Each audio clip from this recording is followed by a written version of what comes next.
Om Swastiastu, Namo Buddhaya, Salam Baginda. Bapak Gubernur, Pak Helen. Bertempat di The Zuri Hotel Palembang, Menteri Dalam Negeri Republik Indonesia Jenderal Polisi Purnawirawan Profesor Muhammad Tito Karnavian menghadiri Rakornas BPSDM tahun 2024.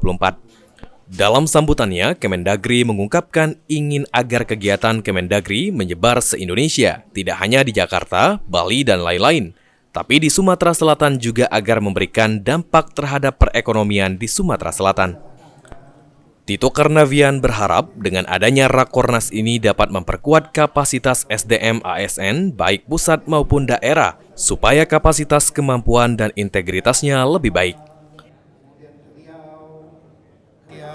Se-Indonesia kali ini ditempatkan di mana? Palembang.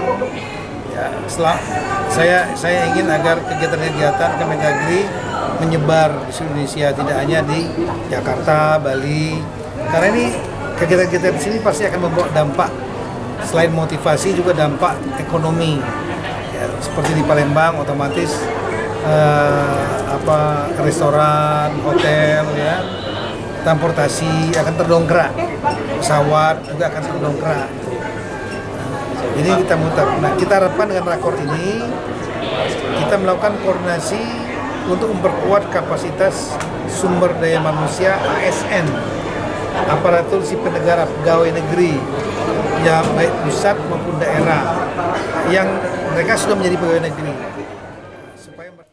Sementara itu, pejabat Gubernur Sumatera Selatan Ellen Setiadi merasa bersyukur dan terhormat dapat menjadi tuan rumah dalam kegiatan Rakornas BPSDM se-Indonesia tahun 2024 yang dilaksanakan pada awal pemerintahan Presiden Prabowo Subianto dan Wakil Presiden Bapak Gibran Rakabuming Raka serta Menteri Kabinet Merah Putih.